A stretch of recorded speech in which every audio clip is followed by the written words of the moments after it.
Oh, buddy, what a Charlie Foxtrot these last 2 weeks have been. But I'm here to talk about it. But first, uh, remember that I'm not a doctor, so nothing I say here today should be construed as medical advice. It's just my interpretation of what I'm going through as a prostate cancer patient. And secondly, we are going to talk about prostate cancer today, so if that makes you uncomfortable, just know what you're getting into. So, all right, last time we spoke was after I think the last PSA that I'd gotten, which was 0.03, and I'm actually completely blanking on what we talked about last time. But I'm at a fork in the road, trying to decide what my next treatment will be. The last couple of videos have been kind of about this fork. It was a fork with a couple more prongs than that before. We were trying to decide between just staying on ADT and not doing anything, maybe starting ADT holidays. ADT, of course, stands for androgen deprivation therapy. Second fork was do radiation to the prostate and some lymph nodes in the abdomen. And a third potential prong there was doing Pluvicto or lutetium-177. Well, the Pluvicto I've pretty much ruled out. I'm going to save that arrow in the quiver for a later day. Hopefully I'll never need it, but somewhere down the road. And I also don't really think I'm a very good candidate for it right now anyway, based on the tests and such. So, the last 2 weeks, several things have happened. First thing that happened is I saw my urologist. During that visit, we discussed possible next steps. So, again, in regards to staying on ADT, he is of the mind of keeping me on ADT until I go resistant. Which, of course, as I've talked about in previous episodes, there are studies and trials out there that have proven that going on intermittent therapy once your PSA is undetectable for a certain amount of time is no different than staying on ADT consistently. And there are benefits to coming off of ADT, like having your testosterone come back, because ADT is hard on your heart and your liver and your kidneys. It ages them. And there are other side effects that are negative for staying on ADT. Not to mention, the erectile dysfunction, not to mention the mood swings, which are just brutal. I mean, sometimes it's just really hard. Sometimes I'll find myself crying and just thinking to myself, why in the hell are you crying? But that's ADT. That's the choice we make in order to still be here today. So he said that about ADT, and then he said, with regards to radiation, remember when, and this is him talking, he's like, hey, remember when you first got diagnosed? I wanted to throw the kitchen sink at this, and I still do want to do that. And I think you need to get radiation therapy. I think we need to radiate the primate and the primary and the lymph nodes. And I guess they will be radiating the primate here, but that's another story. And do that. He said, listen, you're in a much better place than you were a year ago today. And by the way, happy birthday to me.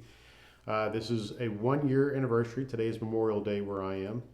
And it not only is the day that we remember those men and women who have fallen in the line of duty or while in service to our country, but it is also the day that I was diagnosed with prostate cancer.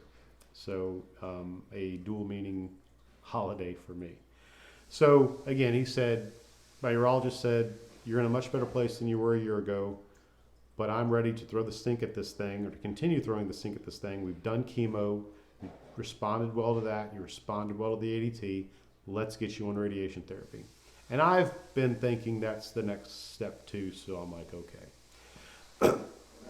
So I scheduled an appointment with the radiological oncologist basically a week from that appointment with the urologist. In between, I attended a couple more ancan.org sessions, got some really good advice from them. Again, they had given me some information on a GU, a gene-unitary oncologist. That's an oncologist who specializes specifically on cancers of the prostate, but also other types of cancers. And I don't know if it's groin or just reproductive organs. So a GU, and I had made an appointment with them, and that appointment is going to be about 3 or 4 weeks from now. So that happened. Then I have the appointment with the radiological oncologist, basically thinking, hey, I'm going to ask a couple more questions. Hey, will I get space ore? Are you doing photon proton? How many treatments? How is this going to work? Can I start it, a little bit later so I can go on some trips over the summer? And that's when the wheels fell off. So he came in and of course he's like, yes, I'm still willing to radiate the primary, still willing to radiate this swath. Basically, it makes me kind of feel like I'm just gonna get this one big wad of radiation that goes across my abdomen to try to hit everything. But anyway, he said, yes, let's do this. I'm ready to go. Well, before I get to the but, so I say my first question, okay, are we doing proton or are we doing photon radiation? Because if you do a search on YouTube or something, or on Google about pros and cons, proton versus photon, the only thing that's going to come up is the benefits of proton radiation and how proton radiation has the ability to be very specific and get those, only hit the places you want to hit and not really hit anything else around it. So I asked the doc, hey, am I doing proton or photon? He's like, I'm going to do photon. He's like, why do you ask about proton? So I give him the spiel. He's like, well, let me tell you about proton and photon. And so proton radiation, turns out it does do what it says it's to do, but it's really just not for everybody. And in my case, the way he's explained it to me, and being a layman, it's pretty easy for any doctor to explain something to me in ways that I understand. So I don't know, what really to think about it. But basically he said, your case, because mine is so widespread and we really don't know every place it's spread, with the PSMA PET, we do know a pretty good idea, and we know that pretty good idea is that it's spread in a lot of places. So number one, the photon is going to be better to get at those places than the proton therapy would be. Also, he assured me, hey, most people get photon radiation. Most people do not get proton radiation. And the procedures and techniques that they've come up with in the last 10 years, it's funny, everything is within the last 10 years that they've come up with, have really greatly reduced the chances of some of these side effects, like, burning and scarring and excuse me, things of that nature. And this doctor is a very good doctor. He is a recognized expert in his field. And so I do have some confidence in that. But still, it is just like I talked about in the last video, what are the chances of these secondary or these side effects? A lot of these side effects with radiation, you don't find out for 10, 15, 20, 30 years down the road. Like he said to me, again, repeating stuff we've already talked about, he doesn't see secondary malignancies. He doesn't see, these bladder issues or rectal issues from the radiation on 60, 70-year-olds, because by the time they'd show up, they'd be 90 to 100, and they're probably not here anymore from something else at that point. So for me, is there a chance? The chance might be a little bit greater because, in the sense that he says, hey, when you're 80 or 90, might you have something? Yes, but I'll be 80 or 90, at that point. So there's something to be thankful for getting me to 80 or 90. And if I can get to 80 or 90, not on androgen deprivation therapy, and then maybe have a secondary malignancy, or then maybe have a bladder issue or a rectal issue, hey, that's a win, But of course, we don't want any of those things. So we are still trying to have our cake and eat it too. And so, we'll see about that. And of course, the secondary thing was, hey, we're going to do space ore, because everything that you read, everything that you see is about the wonders of space ore, basically removing any chance of having rectal scarring or any rectal issues after that. And I'm going to use the word rectal as many times as possible in this vlog if you haven't noticed. Basically reduces those possibilities to zero. And so I asked him, hey, are we doing space ore? And he's like, no, but I'll ask a urologist. And if your urologist wants to use it, then we'll use it. And so he asked the urologist while I was there, and the urologist said, no, in this case, we shouldn't. And so I'm like, well, why? And he says, well, two reasons. Number one, I don't want to go poking around in there putting space ore in and aggravate something that we did not intend to aggravate as far as the cancer goes.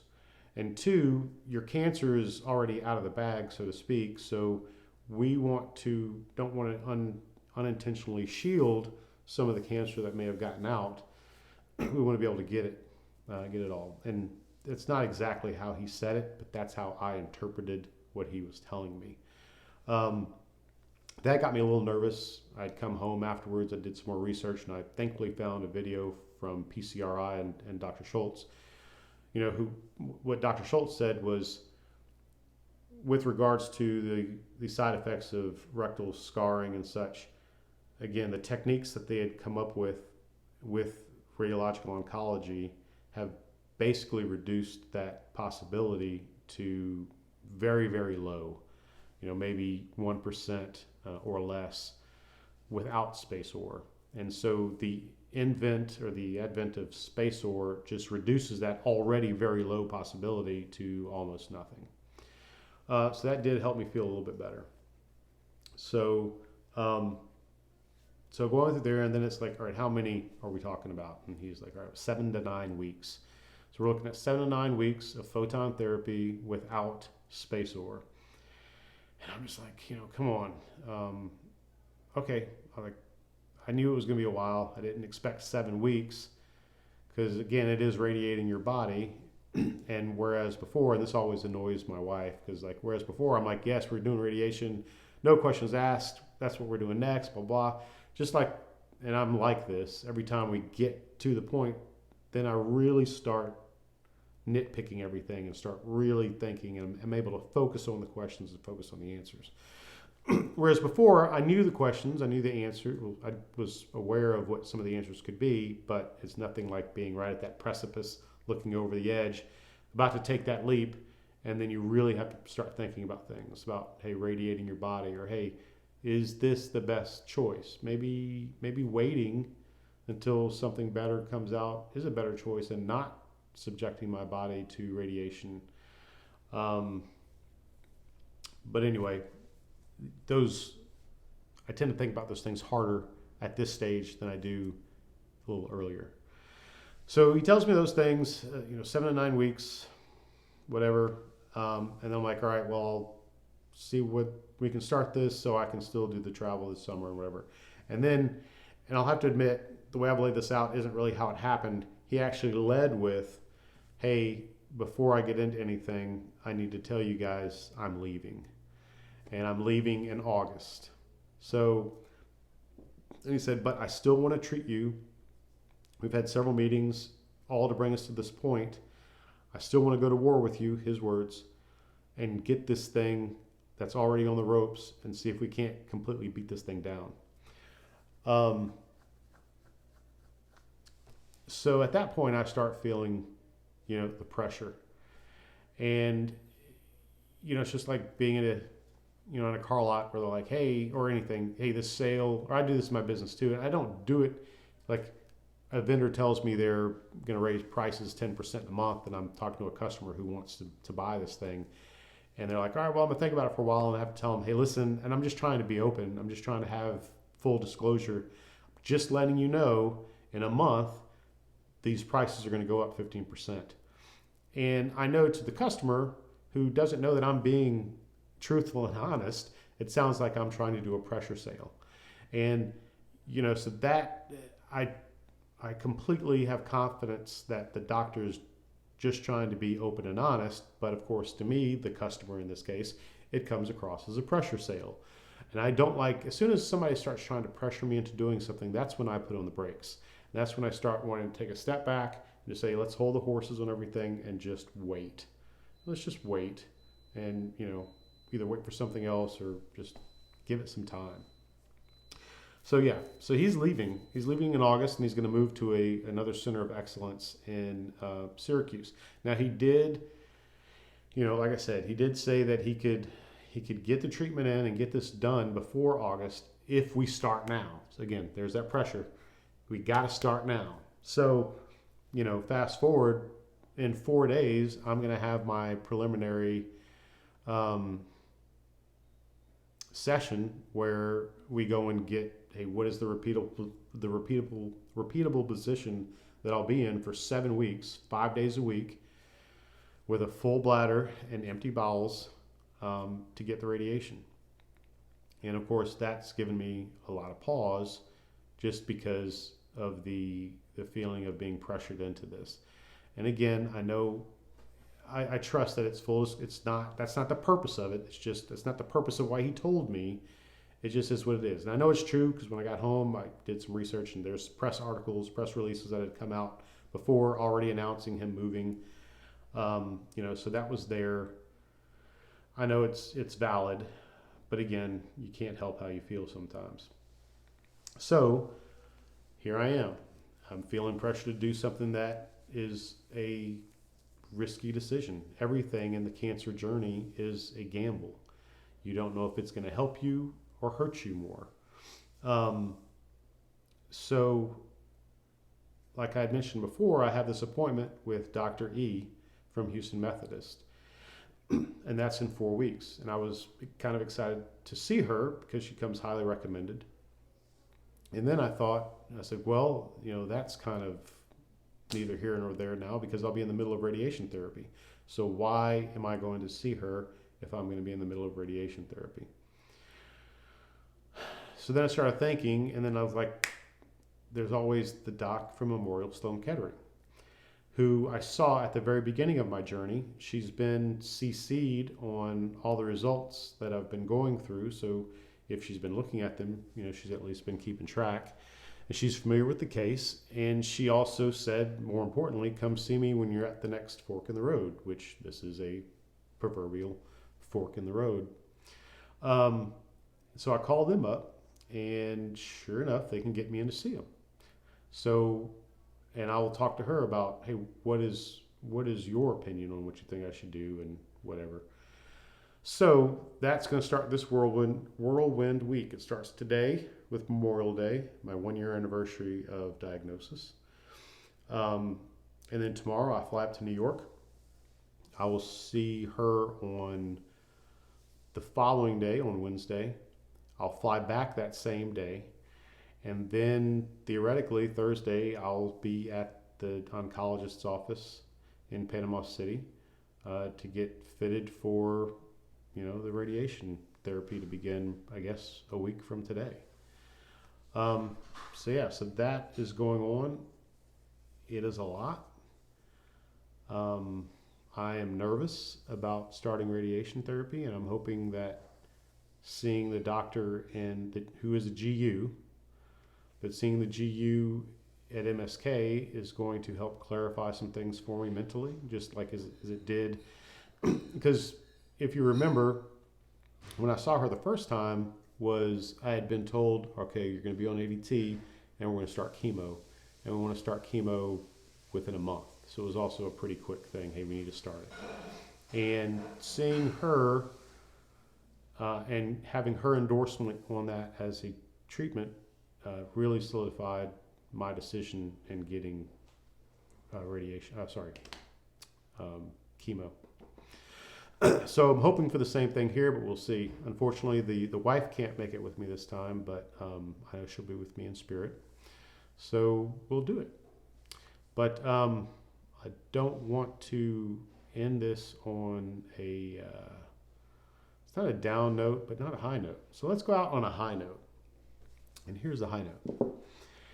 So as I'd mentioned before, one of the very important things that I find in limiting the side effects of ADT and just in the cancer journey is physical fitness and staying active. And so I've been trying to stay active, and one of my goals this year was to run a 5K. And the last video I talked about how proud I was, and I still am, of my wife completing a half Ironman, which she completed that half Ironman last weekend, and which was awesome. And I'm still in awe of that accomplishment, by her, which is just incredible. And so from that, we're like, okay, I want to do a half Ironman now. I don't know if that's medically recommended, but I want to do one. And I don't know if I'll actually do one, but the first step in doing that is getting to do a leg of a half Ironman as part of a team. So whether or not that's the 1 mile swim, the half marathon run, or the really long bike ride, I don't know how far it is. That remains to be seen. But the first step was, okay, one of my goals for this year was to run a 5K. And this weekend, yesterday to be exact, was a half marathon, 10K, that my wife was going to run just to maintain her training regimen. And they had the option to sign up for a 1 mile run. So I'm like, all right, I'll do a 1 mile run. I'm a little nervous about it because I really haven't run a mile straight in a long time. Over this past week, there was a day where, because I work out every morning when I get up, and actually one of those days I was able to run a mile or about a mile on the treadmill. So I'm like, okay, I need to just go out and run a mile and see, because I really haven't done a lot of just street running. All my running's really been on a treadmill. So I signed up for the 1 mile run, and as we're driving out there at dark 30, I started thinking, I'm like, you know what? Screw it. I'm just going to register for the 5K. And I know I'll probably have to walk most of it, but I'll just try to do what I do on the treadmill and walk some, then run some, walk some, then run some. So we get out there, and they're able to change my bib number to a 5K bib. And I go out there and I start running. I'm not fast. I'm slow, much slower than I'd been before. But I keep running, and I keep running. And I ended up finishing that thing. And I actually didn't walk at all. I ran. And not only did I not walk, not only did I finish, and this is going to sound a lot cooler than it really is, because this was the inaugural race of this actual race. So there weren't a ton of people running the 5K. There were only about 100 people running the 5K. But I ended up placing 23rd out of 100. And not only that, I ended up winning my age group. There weren't a lot of people in my age group, but I did. And it was slow. But yeah, so there you go. 5K in the books, 5K off of my to-do list for the summer. And as a reminder, stage 4 prostate cancer on ADT, anything is possible.